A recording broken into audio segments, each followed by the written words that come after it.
Fala pessoal, tudo bom?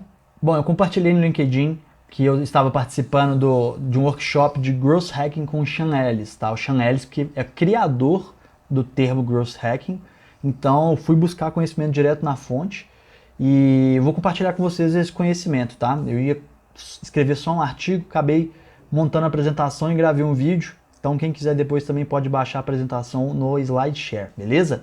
Então vamos começar. Primeiro tem que agradecer o Rodrigo Nascimento da Buscar ID, que foi quem trouxe aí o Sean Ellis para o Brasil, tanto para o workshop como para o ID 360, que é talvez o principal evento de marketing por dados e growth do Brasil.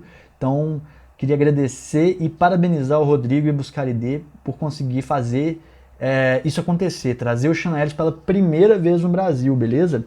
Bom, então vamos continuar. O que é Growth Hacking? Eu peguei direto do site growthhackers.com, que acho que a descrição growthhackers.com é o portal, o site do Sean Ellis, a empresa dele, e está descrito da seguinte maneira: o Sean cunhou o termo Growth Hacking para descrever a abordagem de crescimento sustentável usado por empresas de hipercrescimento como Facebook, Airbnb e Amazon, tá?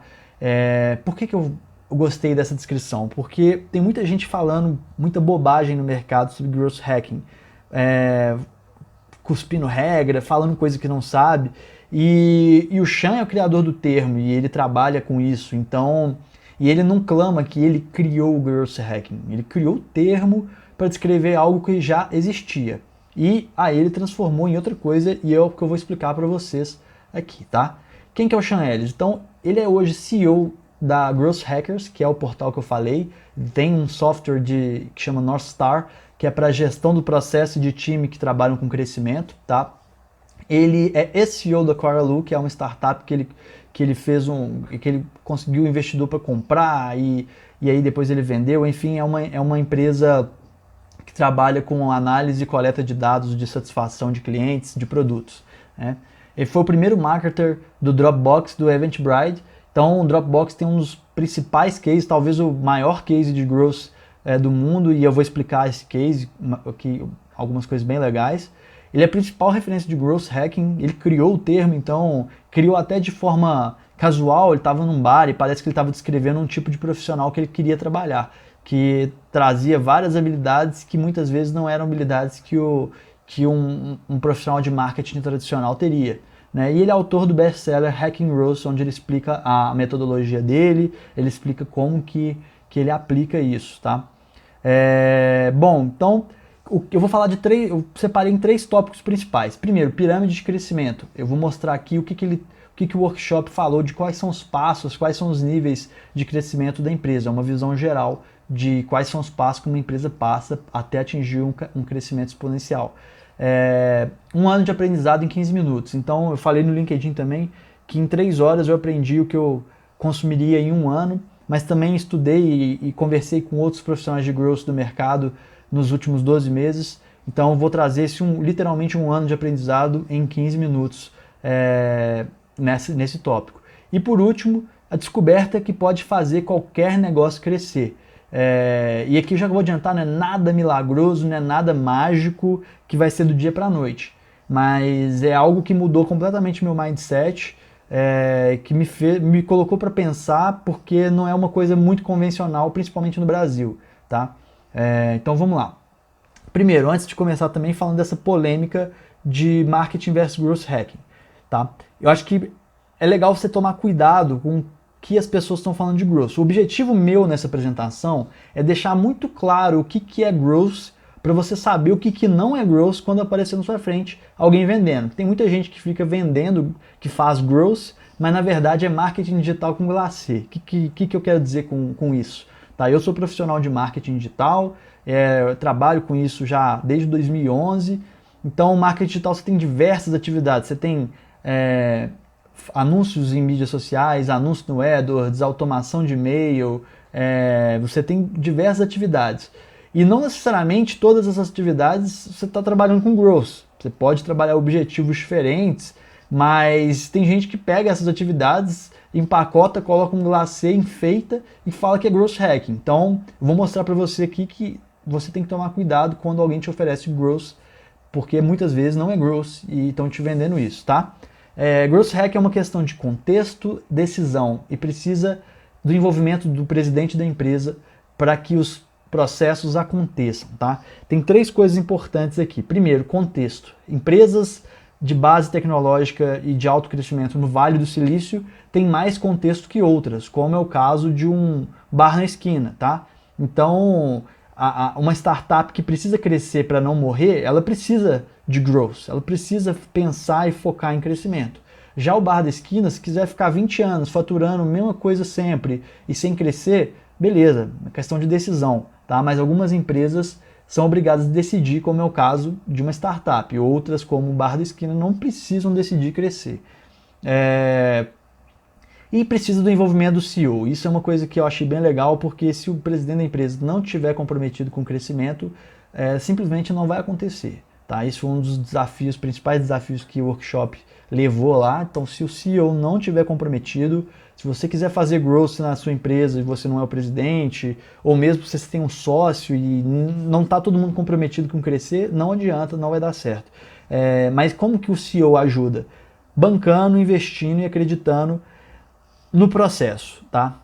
Isso eu vou falar muito, processo, porque growth hacking não é uma mágica, um botão milagroso, mudar a cor de botão, fazer o vídeo da cambalhota, isso não é growth hacking. Growth hacking é uma metodologia, um processo, tá? Então esse é o terceiro tópico, é um termo que o Sean Ellis criou, mas passou a ser uma metodologia, um processo que ele vende, ele presta consultoria, ele vende nos cursos, no conteúdo dele, e ao meu ver, como metodologia, como um processo, é extremamente positivo, tá?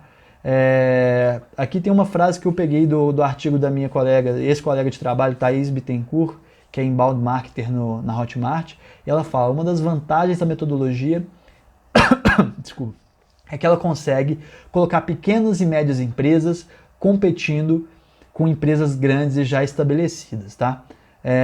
Então vou dar um exemplo prático assim, né? Então o Dropbox, quando não era o tamanhão que é hoje, mas eles decidiram investir em growth no começo da história toda e fizeram essa abordagem, que é uma das mais famosas, né? Que é a promessa que está escrita aqui em cima, que é consiga, né, ganhe 16 GB de espaço a mais de graça, convidando outros amigos, seus amigos, para o Dropbox.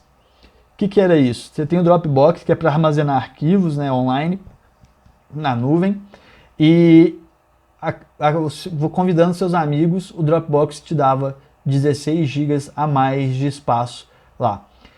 E eles, o que acontece? Todo mundo que usa o Dropbox quer ganhar mais espaço para armazenar arquivos, e convidar outros amigos fica uma coisa muito fácil, porque os amigos vão ter de graça ali uma ferramenta para colocar os arquivos deles.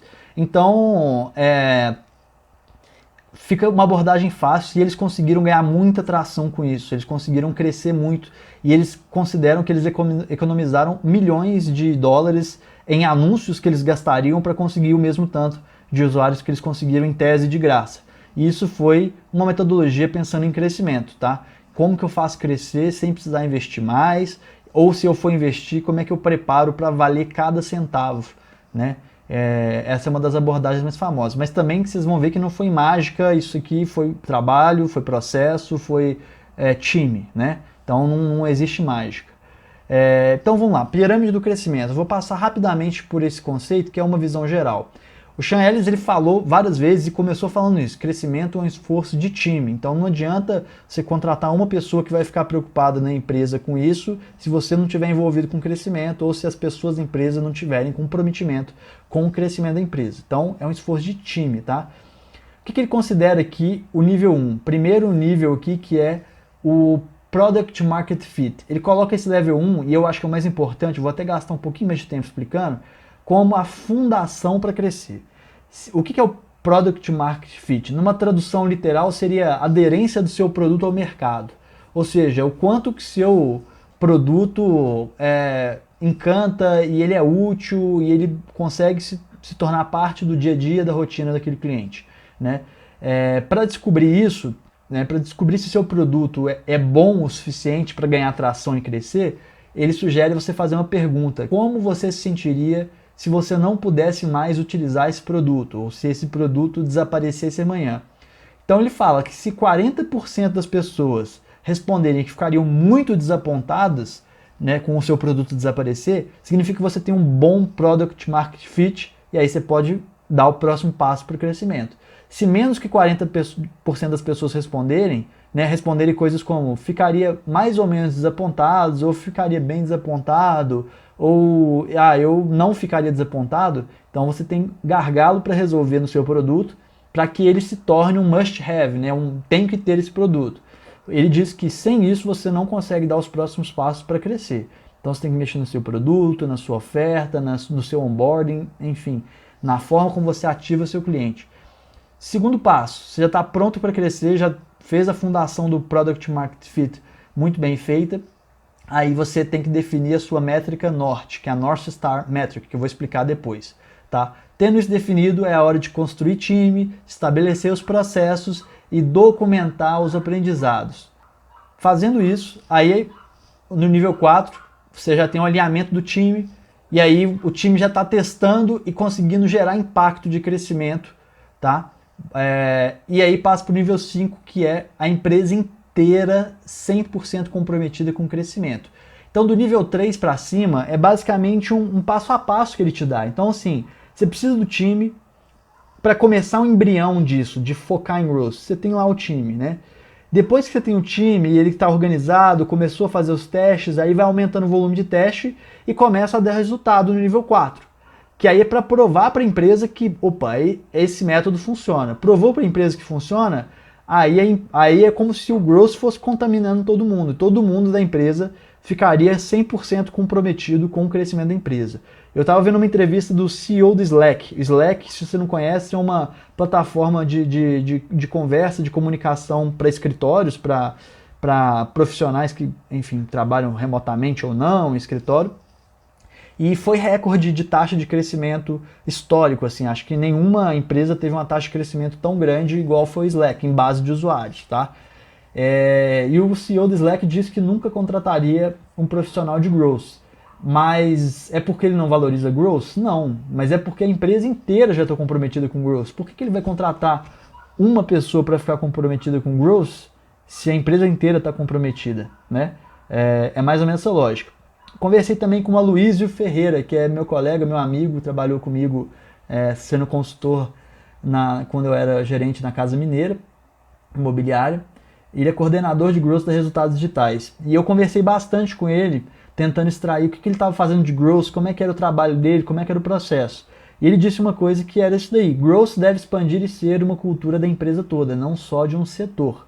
Então ele estava com essa preocupação de conseguir transmitir isso para a empresa. Então o que é expandir para a empresa inteira? Não interessa se é vendas, se é marketing, se é administrativo, se é financeiro, se é jurídico, se é contábil, se é customer success, qualquer área da sua empresa tendo como foco o crescimento da perspectiva dela, né? Então não é uma responsabilidade, não deveria ser só uma responsabilidade de um setor, mas um comprometimento da história toda.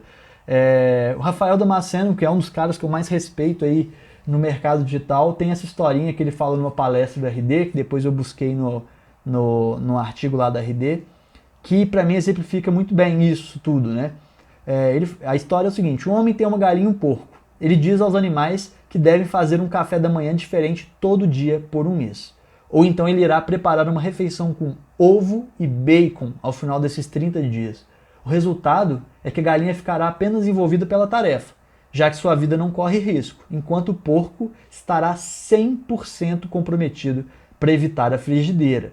Ou seja, o profissional comprometido com o crescimento, ele entende que se a empresa não crescer, ele não cresce.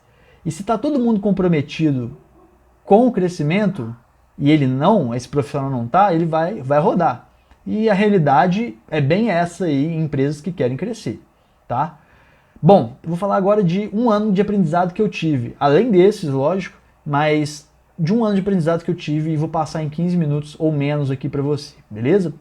Bom, primeiro aprendizado de growth para você entender os conceitos mais importantes aí. North Star Metric, ou seja, a métrica norte de crescimento que sua empresa deve percorrer.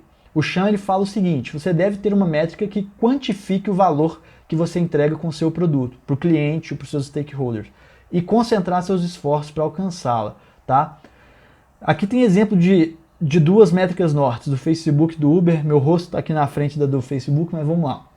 Qual que é o valor que o Facebook entrega para o consumidor?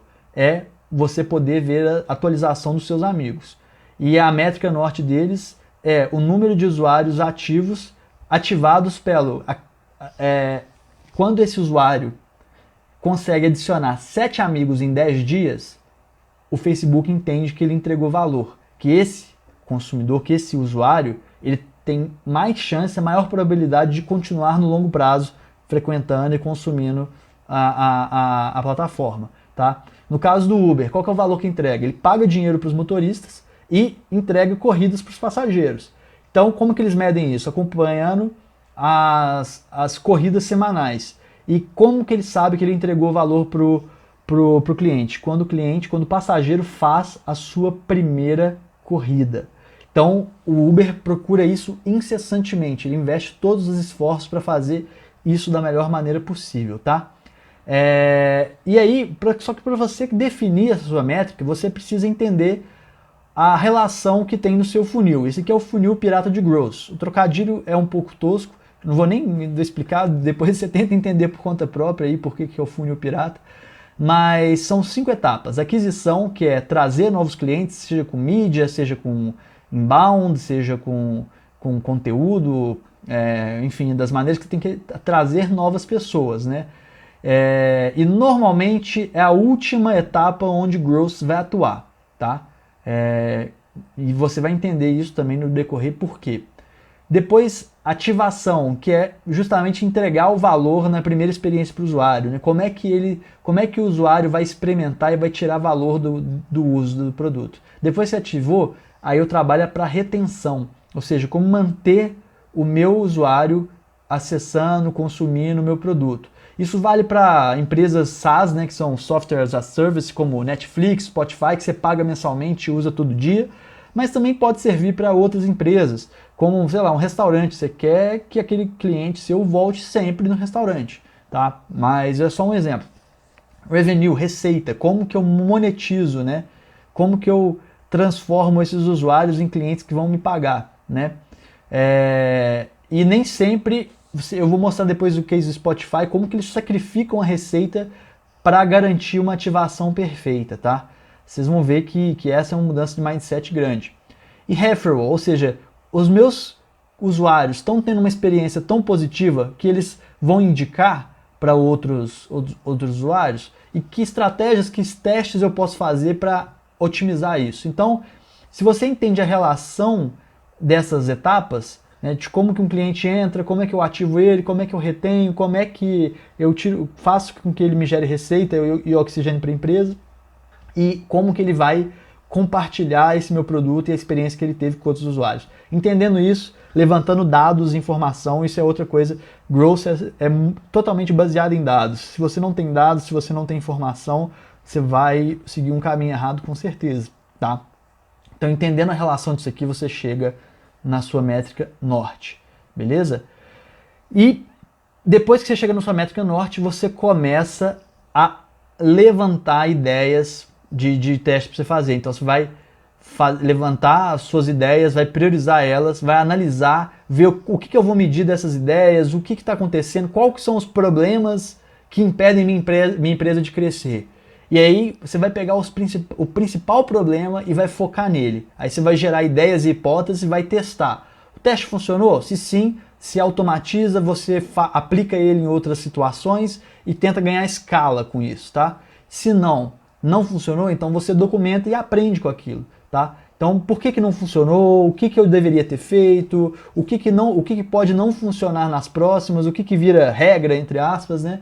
E aí você fica nesse ciclo, que é um método científico, né? Tentativa e erro, melhoria. É aquele negócio, Growth Hacking é você buscar atalhos, mas não tem como você buscar atalho se você não conhece o caminho, muitas vezes. Então, é basicamente isso. Você pode até se embasar em concorrente e outras empresas, mas você precisa ter um processo para você conseguir identificar qual que é o melhor caminho para você. Outra conversa que eu tive também nesse último ano foi com o Gabriel Costa, que é Growth Manager na Resultados Digitais. E uma coisa que eu tirei dele, que eu achei que é muito legal e que vale a pena reforçar, é que o responsável do time de growth tem que ser o chato do processo. Então, que nem eu falei, growth hacking funciona com processo. Growth hacking não funciona com ações pontuais. Você não vai crescer sua empresa mudando cor de botão e testando coisas ao léu, tá? Você precisa ter esse processo. Vou analisar, vou olhar os dados, o que e quanto isso é um problema para mim, isso é prioridade, priorizei, levanto ideia, testo, o teste funcionou, beleza, replico, automatizo, não funcionou, aprendo, priorizo de novo e começa todo aquele ciclo, tá? Então, o responsável do time de growth tem que ser o chato do processo. Outro conceito super importante, o processo demanda teste, teste, teste, teste. Então, quanto mais teste, mais crescimento. Essa foi uma conclusão que o Sean trouxe e representou nesse gráfico, e é aí que mostra o crescimento de usuários do Twitter. Então, o Twitter, ele fazia meio teste por semana, então ele tinha um crescimento X. Depois que ele começou a fazer 10 testes por semana, ele teve um crescimento 10x, né? Então, quanto mais teste o Twitter fazia, mais eles conseguiram crescer. Então, muitas vezes, vários desses testes, tem empresas como a Casa Mineira que eu trabalhei, fazendo um jabá, faz teste de aprendizado de máquina, a Conta Azul faz teste de aprendizado de máquina. Então, tipo, depois que você tem os testes no braço mesmo, você tem que encontrar formas de aumentar o volume de testes. O Facebook, alguém perguntou lá, como é que eu faço para ter o mesmo número de testes do Facebook? E o Sean falou, cara, você não consegue, porque o Facebook faz dezenas de testes em milésimos de segundo, porque ele tem base de usuários e tal. Então, para você chegar nisso, você tem que ir aumentando o volume de testes. Então, quanto mais testes você fizer, mais você vai crescer, tá? Dicas importantes sobre teste. Testes devem ser feitos como um processo, como a gente já viu. Não é algo isolado ou hacks milagrosos. Então, isso é uma coisa importante. Lembre de processo, processo, processo. Deve ser implementado rapidamente. Só com velocidade você conseguirá ter quantidade. Então, você tem lá uma dezena de testes que você tem para fazer. E tem um método lá para priorização, eles chamam de ICE Score, né? O que é o ICE Score? O I de impacto. Quanto que eu acho que essa ideia vai gerar de impacto no crescimento do negócio? Confiança, né? Quanto que eu estou confiante ou quanto que essa ideia está preparada para ser implementada e quanto que eu acho que de fato vai acontecer o que eu estou prevendo. E Easy, que é facilidade de implementar. Muitas vezes um teste que você vai fazer é mudar um texto. Cara, você tem que fazer esse teste em 5 minutos. Se você está confiante dele, você sabe que aquele teste pode gerar impacto, implementa, mudar um texto, você demora 5 minutos. Não demora, faça rápido, tá? E aí os testes maiores, mas que às vezes você acha que vai ter um impacto grande, mas não vão ser tão fáceis, você precisa estruturar melhor, prototipar, fazer um protótipo mais interessante, validar com a sua equipe, pegar suas ideias, tá? Deve ser implementado rapidamente, né? Então, e existem vários tipos de teste, mas basicamente a gente falou de dois tipos lá, de dois grupos. Teste AB com split test, ou seja, você tem duas versões de página lá, tá? A versão A e a versão B. Você quer saber qual que é melhor. Então, se coloca no mesmo contexto essas páginas, às vezes você mudou só um título da página, por exemplo. E aí você quer saber qual título está funcionando melhor, qual headline está funcionando melhor, você coloca ela para testar. E aí, qual teste ganhar, você vai e aplica ele como vencedor. Tá? É só um resumo básico, não estou aqui para explicar exatamente 100% do que é teste. E testar para descobrir, às vezes você não tem algo que não existe ainda, e aí você vai fazer inferências, levantar pesquisas, questionários, fazer testes, protótipos, design sprint, e vai testar ideias e descobrir coisas novas para você implementar, beleza? Lembra do processo, segue o processo, que esse é o caminho. Sem processo não há crescimento. E o processo tem que melhorar, otimizar. O Sean passou, assim, basicamente muito detalhe por detalhe, do que era o processo de crescimento. Desde quanto tempo cada reunião tem que durar, o que você tem que falar na reunião, etc. Então isso que eu gostei muito. Ele não falou de hack milagroso, ele não falou de nenhum hack milagroso. Ele falou de táticas, mas falou como táticas, né? Só que ele falou, cara, não testa táticas sem contexto do processo, porque vai dar errado. Você pode até conseguir um resultado hoje, mas amanhã você não cresceu mais, né? Então, foca no processo. E a descoberta que pode fazer qualquer negócio crescer. E aqui pode não ser uma descoberta para você, se você já conhece Growth, mas para mim foi uma descoberta porque acho que pode aplicar para qualquer negócio. Qualquer negócio, seja um restaurante, seja uma startup, seja uma empresa B2B, tá? Lembra do funil pirata que eu falei das etapas, etc? Então, o crescimento é, no geral, uma equação básica de atrair novos usuários, aquisição, e de reter esses usuários. Isso aqui é lógico que é só um exemplo muito básico, mas é porque o Chan brincou lá e falou o seguinte: bom, se você está trazendo novos clientes e esses clientes não estão saindo, você sempre traz novos clientes estão entrando na sua plataforma, e esses clientes não estão saindo, você está crescendo, né? Só que para que isso aconteça, existe uma chave, e essa chave pode aumentar a sua taxa de conversão, ou seja, o número de pessoas que entra, a taxa de pessoas que entra na sua plataforma, ou que compram o seu produto, vai reduzir o seu custo de aquisição, como foi o caso do Dropbox que a gente falou, vai melhorar a retenção, isso pode melhorar a retenção, e aumenta as chances de viralização do seu negócio, tá? Essa chave está dentro dessa etapa, ativação, tá? E a grande descoberta é que grande parte dos problemas que impedem as empresas de crescer está justamente nessa etapa de ativação. Ou seja, no momento em que o cliente tem a primeira experiência de valor do seu produto. Se na ativação a primeira experiência não for positiva, seu usuário provavelmente não vai mais querer usar seu produto, não vai recomendar para outras pessoas, não vai enxergar o valor que você quer entregar e você não vai conseguir crescer. A chave é focar 50% dos esforços de growth no produto em First User Experience, ou na primeira experiência do usuário. Buscar pelo aha moment, pelo momento onde o cliente usa seu produto e fica encantado, tá? Esse focar 50% dos esforços, eu não estou lembrado se foi um estudo da McKinsey que falou isso ou se foi um outro autor de um livro, tá? Lógico que é um número de referência que quer demonstrar basicamente o seguinte: cara, investe na experiência que seu usuário vai ter na primeira vez que ele usa seu produto. Né? Então, por exemplo, a primeira experiência que alguém tem quando compra um celular da Apple, por exemplo, um iPhone. A embalagem ela é feita para abrir devagarzinho, para gerar emoção na hora que se abre. Então, tudo isso é pensado desde o momento que um vendedor te atende. Eles são orientados a não abrirem a embalagem para o cliente, mas deixarem o cliente abrir para ele ter essa experiência. Então, esse é o momento onde o cliente fica encantado, tá?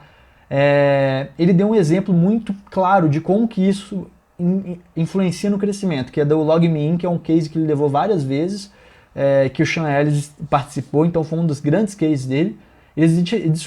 O LogMeIn é uma empresa que trabalha com acesso remoto, então eu estou num lugar e quero acessar um computador de outro que está em outro lugar. Então a LogMeIn é basicamente isso, tá? Eles tinham um problema, que eles investiam $10 mil por mês em anúncio e eles não conseguiam aumentar mais que isso. Quando eles começavam a aumentar o investimento, eles começavam a perder dinheiro e não estavam crescendo. Aí eles analisaram que 90% das pessoas que faziam cadastro na plataforma nunca faziam uma sessão remota, né? Nunca usavam o produto de fato.